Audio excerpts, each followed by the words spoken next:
So for you, it's later on in the week, but for us, it is pre-Thanksgiving Wednesday, and there's not a whole lot to talk about, so we're just gonna hang out here live with the Twitch audience, and it is season 17, episode 81 of I Should Be Writing. Well, I should be writing. I should be working on my craft. I should be writing. I should be submitting my next draft. But I'm sitting home watching Doctor Who. Hi there, welcome to I Should Be Writing. This is a podcast for wannabe fiction writers, and I'm your host, Mur Lafferty. We've been doing this show since 2005, and I've been writing amateurly since before that, but professionally since 2013. So you want to find out more about me and my stuff, you can go to murverse.com. I use she, her pronouns. I live in Durham on the eastern coast of North Carolina, and that's probably all I need to say. Yeah. It's weird doing this part because I just streamed 2 days in a row, so I don't have a whole lot to add on to what I've been working on. I did have a meeting last night for my freelance stuff, so I have a couple of post-it notes full of stuff to focus on, but right now I think I needed to take it easy today. I don't know why. Yeah. Sometimes you need to take it easy because you've actually been doing a lot of work, and sometimes you just need to take it easy because of stress or emotions or something. But it's been a crappy month. It's coming to the end. I'm very happy about that. I failed to update the whole NaNoWriMo thing. I do want to keep working on my NaNoWriMo novel. I know I'm not going to hit 50,000, but I told myself I had November and a little bit of December to work on the fun novel before I got started on the next contracted novel. So I'm hoping to get that done. At least just work on it a little bit more. Let's get a murder done, 1 or 2 murders. I mean, why not? Everybody needs a little murder.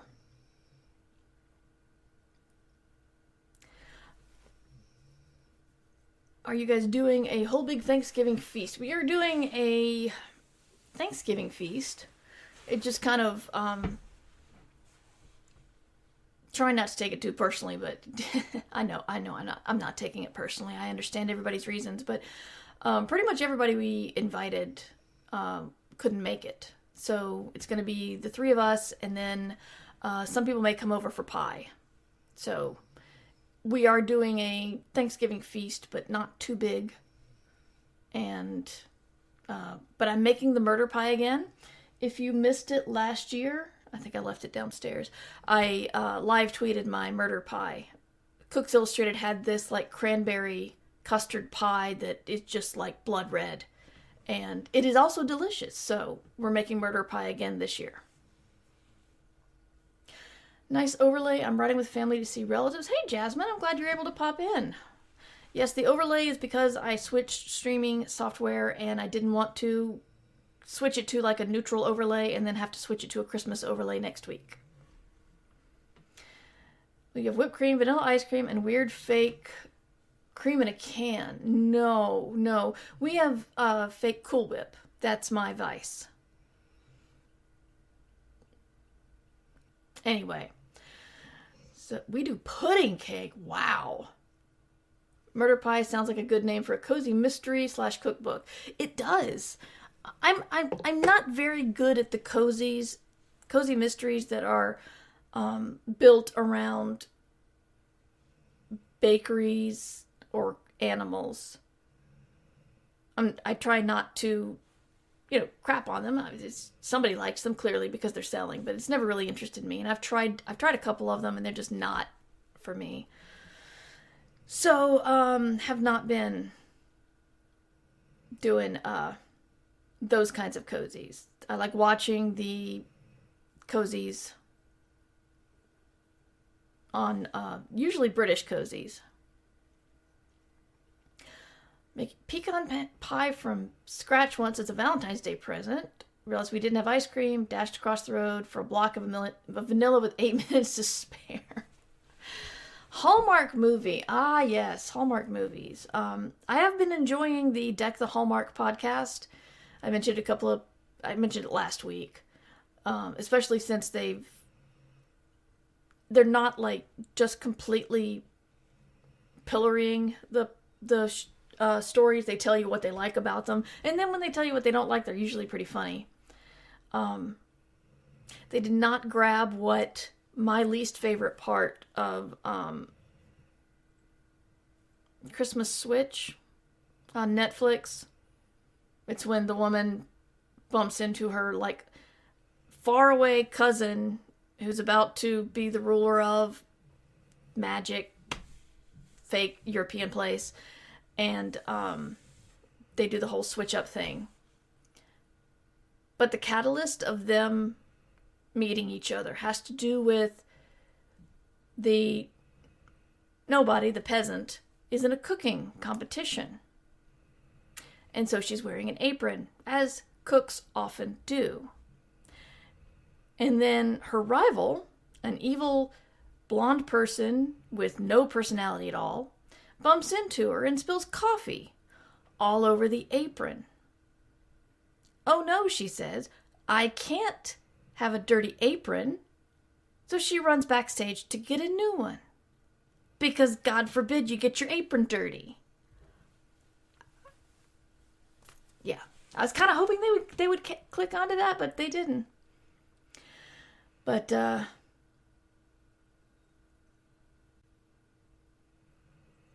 checking chat again. Locked room murder mystery to Thanksgiving dinner. Okay. Murder pie. Actual romance holiday Hallmark style rather than mystery.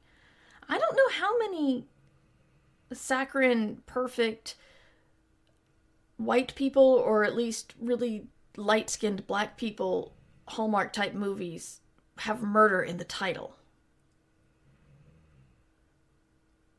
I am getting way off topic. I don't have a whole lot to report on the topic of work I've been doing, but my good news is I'm feeling better than yesterday. I don't want to get too feel good emotional self-help stuff, but I kind of processed a couple of things last night, and it was one of those weird feelings when you actually figure out why you're feeling a certain way, and then that like helps you move on.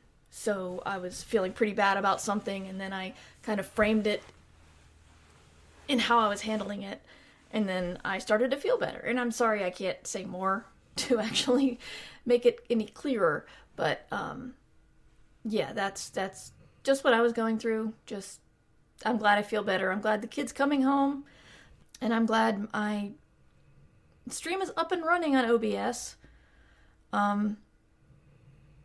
Yeah, not sure how to fix the last couple of bits, but that's not your problem. If you guys have any good news, please tell me in the chat. I always like to hear that. But yes, we're just hanging out before Thanksgiving. I am breaking into our discussion here because I wanted to give a shout out to our sponsor, Scribophile. A lot of people ask me if I know a way they can start a writer's group or join a writer's group, or what to look for in a writer's group, or beta readers or whatever.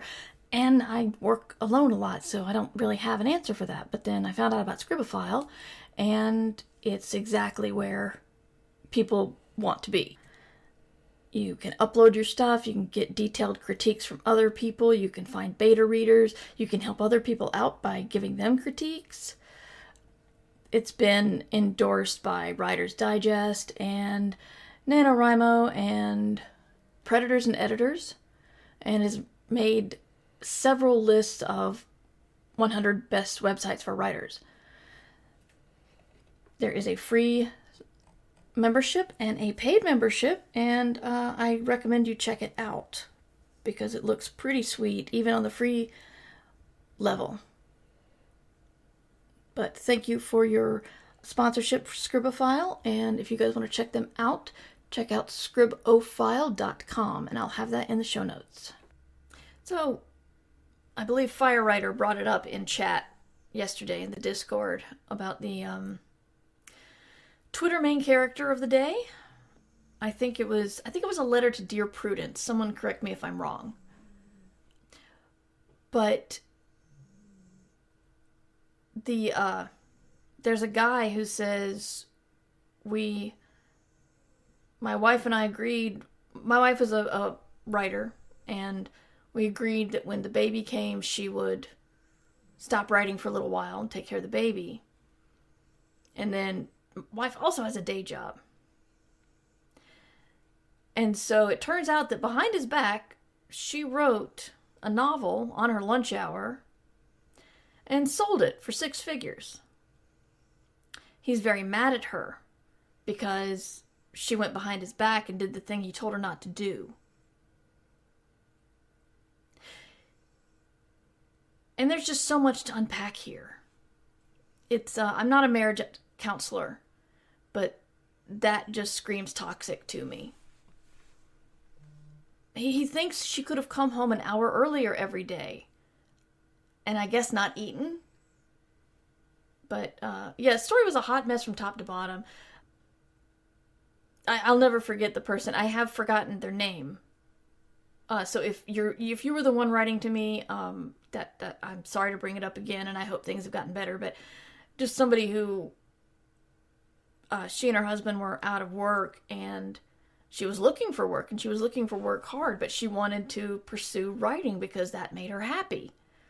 And her husband was under the impression that if you have free time to do anything, you need to be looking for a job. I eventually told her to get a notebook and go sit on the toilet and write. I don't know. It's just... Yeah, some people were saying it was a fake, but it's the problem of... I know some people, especially from evangelical backgrounds, who identified all too closely to it. Natanya Barron was very upset about it, and she finally realized it was because of what was expected of her when she was growing up. And I didn't follow it to the source, so I don't even know if this guy knows he was Twitter's main character, because I think he was writing into a advice column. But I don't know if even the entire internet yelling at him that, and anybody's spouse is that successful, you say, yay, honey, that's great. Well done. Yes, I thought it might be on the Am I the A-hole? I'm not sure. If anybody saw the initial one, let me know where it's from. And the notion that all free time should be devoted to work is in some way foul. Yeah, exactly. Kids are asleep. Like, you don't deserve a moment for yourself. It's awful. But it got me thinking, I guess I just wonder, in whose world does that sound like? I don't know. I am frankly naive. I am shocked that people do the things they do, either Nuremberg defense, or they are actually sociopaths, or they were brought up... I mean, I know a lot of women brought up in a religion that tells them they're inferior have left that religion. But some men in the religion who are told constantly that they are superior seem to want to keep going. I can't imagine why. But it's another one of those, think before you post. Who you are online, who you are is a very layered and complex person. I'm not saying that's good or bad. I'm just saying we're all very layered. And what we show to the internet is usually in bite-sized pieces or photographs that are worked out to make you look as good as possible in a good a situation as possible. And people judge us harshly sometimes based on those things. Now, if you're completely, like, if your one thing you show the internet is, like, you're a racist jerk, then I think you deserve to be, called on that. But it's like, you might think that you're I don't even know what I'm thinking here.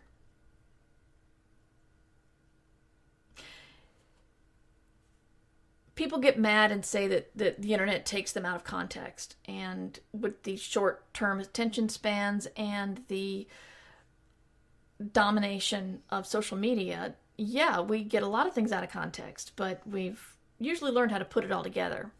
And I guess I'm just saying that it's possible this guy is having jealousy issues of she's supposed to be the mom and I'm supposed to be the breadwinner, and now she's gone off and gotten a huge book deal, and I feel threatened or something. But usually when I want to complain about something,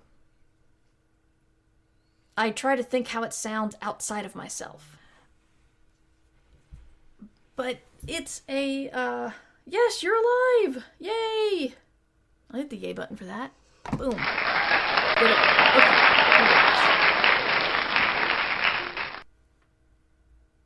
Yeah, I don't have a lot of room to give this person the benefit of the doubt. But I mean, it's like, we feel these feelings, and a lot of them are childish. It's just you need to identify when they are childish, and then you can go through and process them and not say it out loud in public. That's what gets me. Several years ago, there was someone doing a article on early days of podcasting. And I was a little bit miffed that I wasn't interviewed. Several years ago. And someone else I know was also miffed that they weren't interviewed. And they went on Twitter and complained loudly. And I looked at it and I said, well, I feel exactly the same way. But I'm going to feel it right here in the comfort of my own home. Oh boy.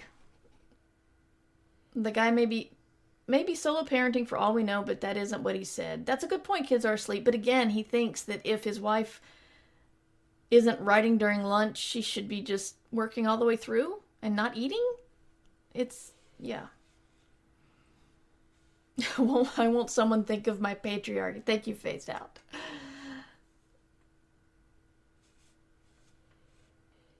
Primalina says, I spent this year on pregnancy Reddit, and there's a constant barrage of women dealing with horribly sexist men. This is pretty par for the course. Ooh, that's awful.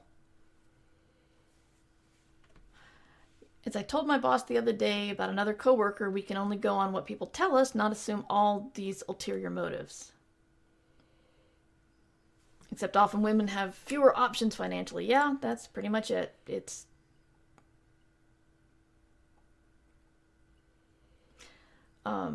That's what DMs are for. I would not be on Twitter otherwise. Yeah, it's like, that's what friends and DMs and private Slacks, and you go in there and you have your tantrum. Just recognize that it is a tantrum and move on. My boss likes to make excuses for employees after they say toxic things. Oh,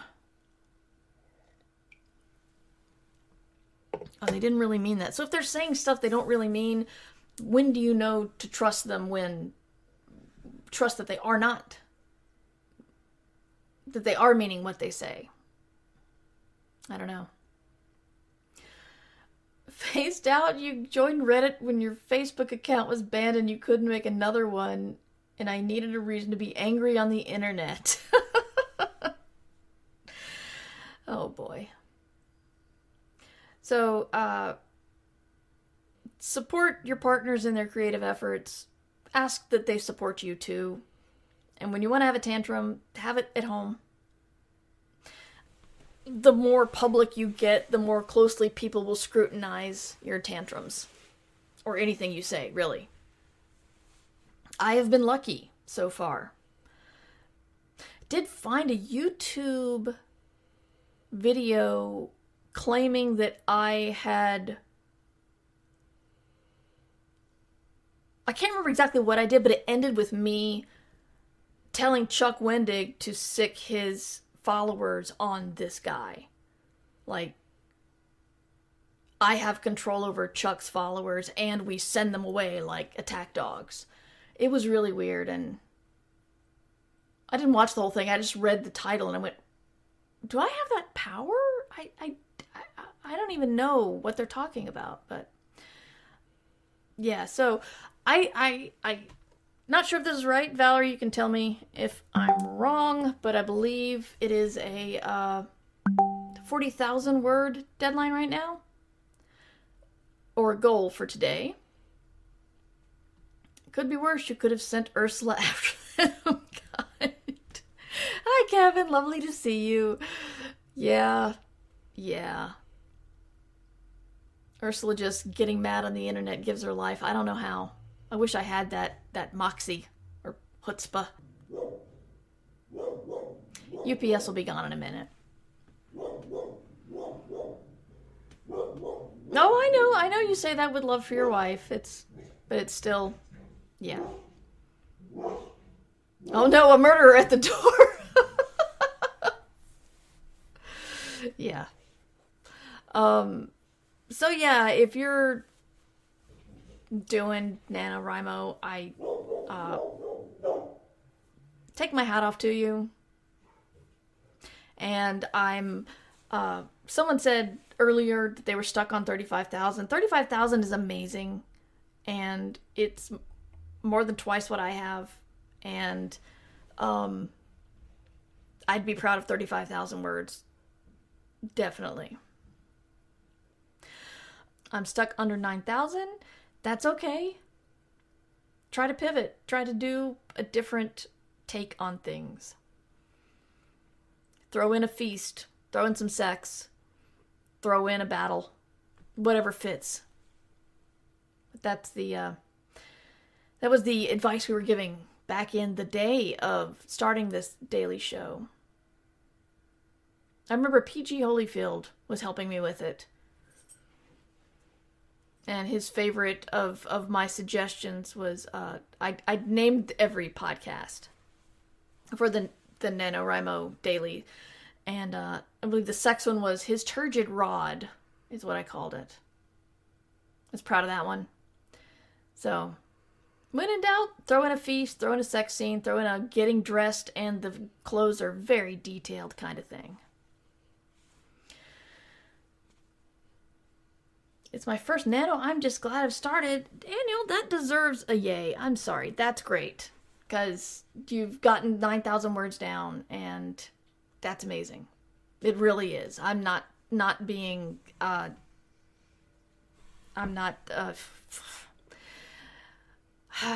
words are hard today. It's good to know I wasn't completely off base when I thought, man, I'm not braining at all today. Patronizing is the word I'm looking for. Good Lord. I'm not being patronizing. I think that 9,000 is amazing. It really is. Robert Jordan, Wheel of Time approach with treatises on tea, where the tea is from, brief historical paragraph, and half chapter on the culture and history of the designs of the teacups. Wow. Yeah, Kim Stanley Robinson can do that with science. I don't know if I told you guys about this not last fall, of course, like, it feels like the last 2 years have been, like, strung out for a decade, and also, when I think of actually being out and doing things in the winter, I'm thinking, oh, that was last year. No, it wasn't last year. It had to be at least 2019, maybe 2018, but I was invited to talk at a local author thing with John Kessel and Kim Stanley Robinson. I am a science fiction writer, but I'm not a scientist. And Stan is. I don't know if he's a scientist, but he is a person who understands all that stuff. If you've read any of his stuff, you know that he understands that stuff and likes to write about it. And I was feeling more and more uncomfortable on stage as they both would give really thoughtful answers to questions. And I'm like, I follow the woman who does AI weirdness on Tumblr. She's funny. But then it was kind of cool to where they asked what we were working on next, and I can't remember what Stan said, but it sounded like a heavy science devastating talk on the world we live in or climate change or something. It's like it said very important book on it. And I said, I'm doing a Murder, She Wrote meets Babylon 5 murder mystery in space. And I felt like I was just saying, anyone see The Good Place when Tahani's sister's saying, look, mother, I've done this sculpture of this bird and it means all this sort of artistic stuff. And Tahani's got a picture of a bird. She's like, my birdie has a hat. That's how I was on stage next to Kim Stanley Robinson going, my birdie has a hat. But luckily people seemed interested in the fact that my birdie had a hat.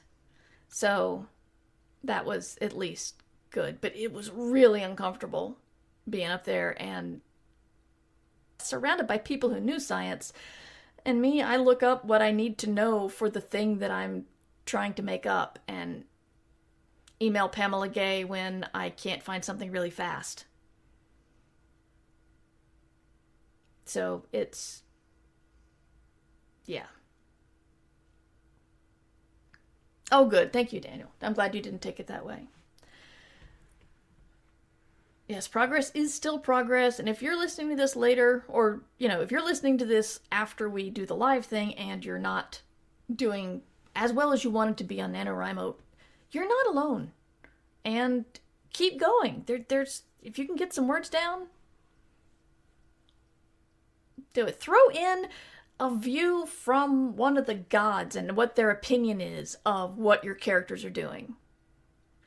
I mean, you can do anything, and if you write something bizarre and say, but now we're going to talk to this person's twin sibling, who's in a completely different city, with completely different weather, in a completely different story. By doing those kinds of things, you may figure out where you got stuck. It's just like that. I'm speaking as a hardcore pantser. I know that if I think and think about a problem, I might come up with a solution, but I know I need to write it out, and then the brain turns on and says, oh, right, this thing could be fixed by this. And so sometimes if I go off on a tangent, that's going to help me figure out what I'm not writing about. If that makes any sense. Anyway. Yes, the AI blogger is Janelle Shane. She did a book on weird AI. I just love the for some reason, I don't think she knows me from Adam. I'm no one to her. But when a couple of years back, when she had the AIs figure out, come up with Thanksgiving pie ideas, one of them was Murr's Tartless Tart, and it was just like an empty tart pan. I don't know why it was mine, but it made me very happy. Pamela is awesome. We love Pamela. Because I forgot I needed to know for my book. Sometimes you just, if someone can answer it and you can reach out, then sometimes it is faster just to ask. When I get stuck, I love interviewing my characters, especially the ones who hate it. Okay, Preemie, can you tell us how you come up, how your characters hate being interviewed? I need to hear more about this, because that sounds really funny. Phased Out, the Babylon 5 crossover story is my book, Station Eternity. It's a woman who has all the murders happen around her, only people react to that the way people would react to that, which is, oh my gosh, you're terrifying, get away from me, because murder follows you everywhere. There's also been First Contact, so she makes a plea to an alien space station to go live there. Maybe people won't start dying around her again. So, that's the concept of it, and it will be out in October. Okay, Preemie says, sometimes they don't want to talk about a recent disaster, but I do for the next plot point, or they're having a feeling and they do not want to discuss the feeling, which means I should lean into it. Yes. The book I'm talking about, Phased Out, is not out yet. It's be out in next October. I don't know when you'll get your hands on it because we haven't sold any foreign rights yet. I don't know. Do you guys import a lot of English language books? Yes, that would be why you haven't read it. Yes, unfortunately, I do mean 2022 October. I'm not, it's the book had to slip because of editing and COVID and everything, and so they didn't want to put it on the calendar until I turned it in. And, it's a new publisher for me. So they took it off the calendar. I finished it. I finished it a couple more times, and then they were happy with it, and then they put it on the calendar, and the first slot they had was October, which sounds awful, but on the other hand, with the whole supply chain problems, I'm kind of hoping that things will be fixed by then, and it won't affect me. Yes, I hope ebook and audiobook will exist. Definitely. But yeah, is there anything anybody wants to talk about or bring up? Because I'm just kind of chilling here. Tell me if anybody else has shown their butt on Twitter. Does anybody have anything they want to ask or address before I sign off? My complete bibliography. Oh. Well, on my site, there's at least all the books. I don't know if it has all my self-published stuff. And most of the short fic. So yeah, just go to merverse.com and writing and books should have most of them that you should read. Some of the older ones are, yeah. I suppose everybody has those. Cat needs cuddles and I'm typing. We'll rectify. You're going to have to perfect that one-handed typing. But if there is no other thing people want to ask about writing or just hanging out, I read the first 4 books by Garth Nix after reading his most recent ones, and it's fascinating to watch a writer evolve and improve over the course of, say, 4 novels. Yeah, and I have... realizing this is kind of depressing, but I have never had a series complete. I had the idea for at least 6 Shambling Guides. I didn't even get a third.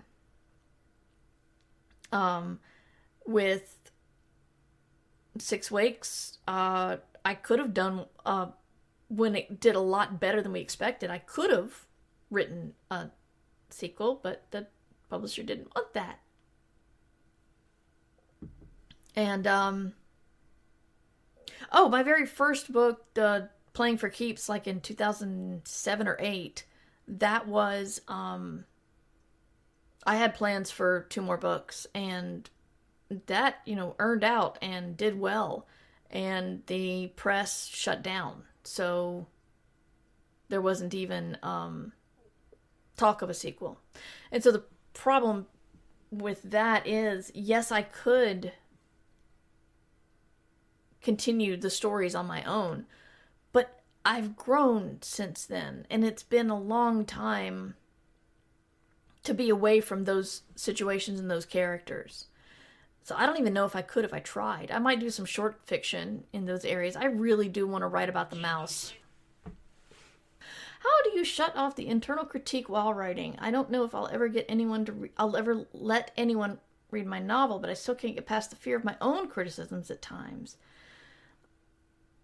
And 2 things. One's a little bit more existential. Again, I'm sorry, my brain is not coming up with words really easily today, but you can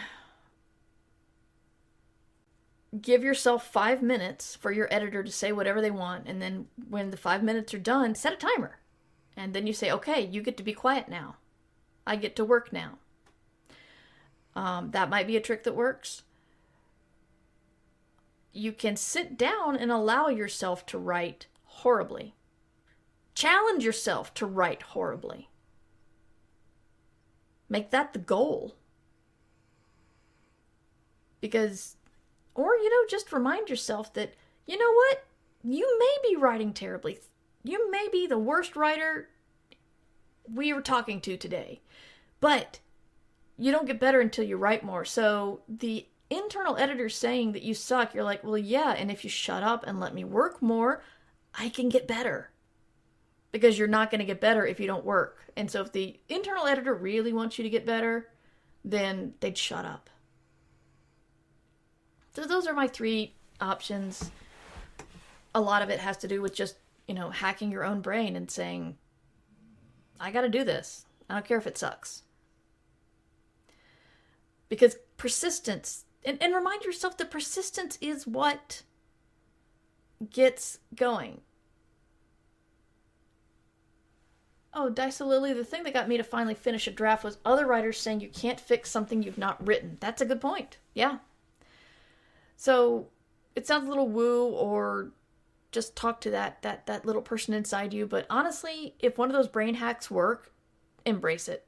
Just allow yourself to write horribly, or tell your editor they get 5 minutes to be terrible and then they get to shut up. Or just say, yeah, I suck. And I'm doing this to get better.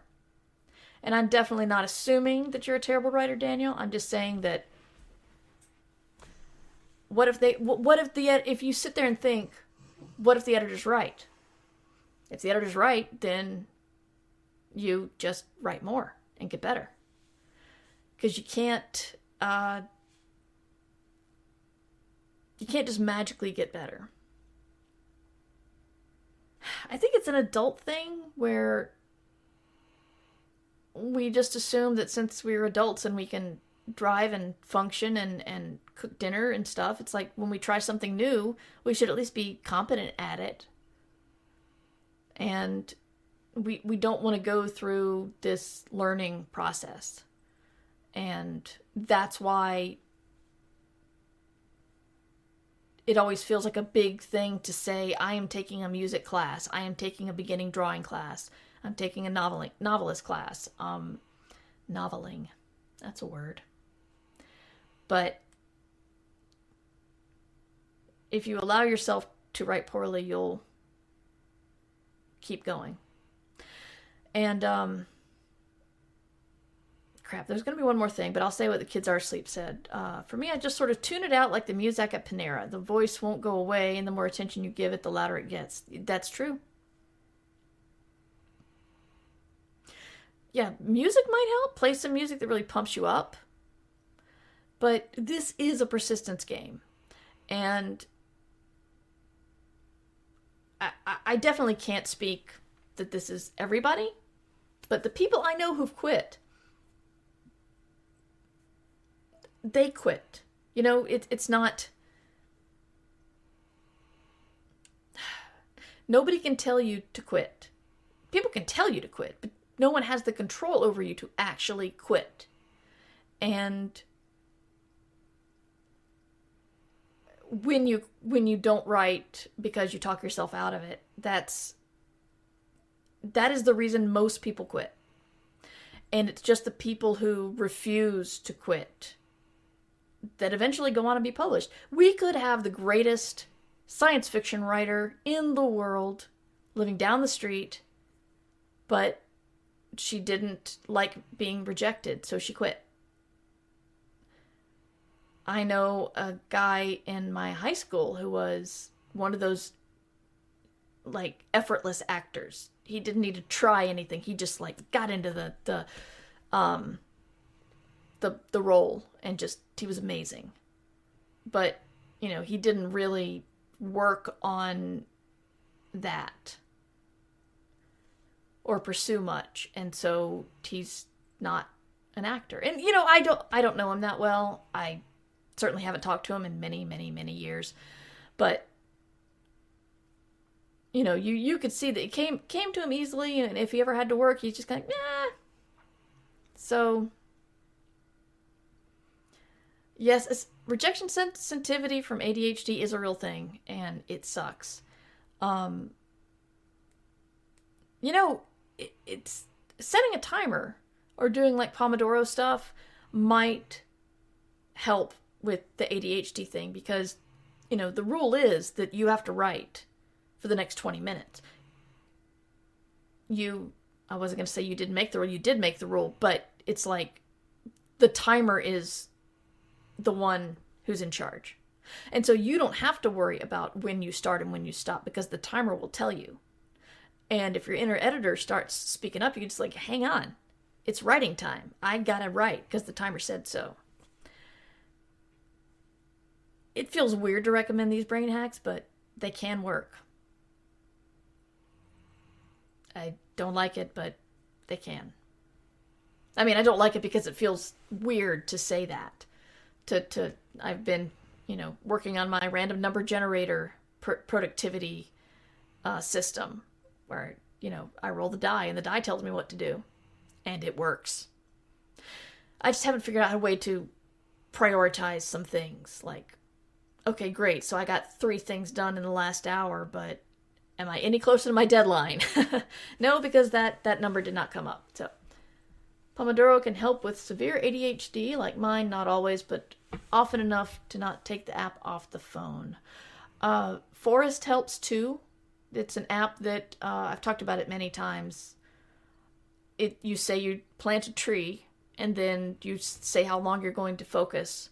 And then if you do anything with your phone, including maybe you can make it punish you for making a call, or you can make receiving a call the only thing that you're allowed to do. But if you pick up your phone and use it for anything else, the tree dies. And so your work day is spread out on this grid of trees that are healthy and trees that are dead. And so it's like, I killed my tree, and strangely, it's effective. Yeah, it's weird. You can get it on the app stores, and you can get a extension for Chrome, so you can do that for your, you can use it for your computer, or at least your browser usage.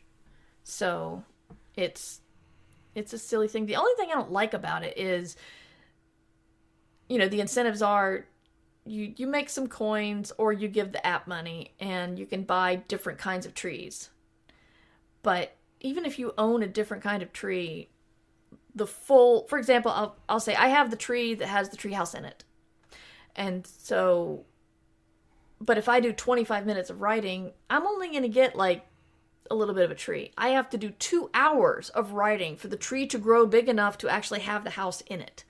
That's one thing I don't like, because, another thing about ADHD is we're really good at hyper-focusing, which is not always the best for health and stuff. But you can deal with it. I like Forest. I don't always remember to use it, but that's another problem altogether. I think folks with ADHD have trouble with starting sprints themselves, so having someone else do it, person or bot, works better. Okay. Did not know that. Thanks, Valerie. Huh. Well, I do have to run, so I'm going to turn off now. Remember, if you think up something you want to ask, and seriously, if you are writing this weekend and you get stuck, email me. Just mightymur@gmail.com, and I'll see if I can help you get moving again. I felt bad falling down on my attempt to do a daily show this month. And so even if you just need an email that says, come on, little camper, you can do this, I'll do that. Don't be ashamed to ask me, because I'll do it. So mightymur@gmail.com. Contact me if you're writing over Thanksgiving and you just can't anymore. And I'll try to help. Otherwise, I am next here on the 30th. I have been wanting to do an I Should Be Writing party on the 30th to celebrate the end of NaNoWriMo. But, I don't know how to do a streaming party, so I'm going to have to ask some people. But, I would like to celebrate everybody who's done NaNoWriMo next Tuesday. Even if you didn't hit the 50, it doesn't matter. I am interested. Ha ha ha! Happy Thanksgiving to those of you in the U.S. Happy Thursday, Friday, and weekend to those of you who are elsewhere. And as always, it's a real pleasure talking to you guys. So thank you. I need to do the end of the show, which I haven't done. So thank you to my producer, Summer, who's having to clean up all of this. And you can find me at merverse.com. And thank you to Joey T. Badger and who else subscribed? I can't remember. I'm sorry. I'm sorry, guys. I'm sorry. I'm going to find it. Anyway, thank you to the subscribers. Thank you to those of you hanging out. You can find my books at merverse.com. Support on Patreon, whatever. Have a good time. Take care of yourself. Take care of those who love you and you love back.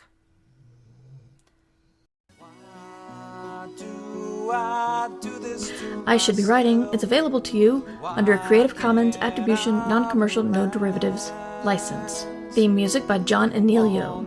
Art by Numbers Ninja. Production by Summer Brooks. And hosting by Libsyn. Find all of this information and more at merverse.com. And remember, we can't do this without you. Thanks for your support. But I should be writing. I should be working on my craft. I should be writing.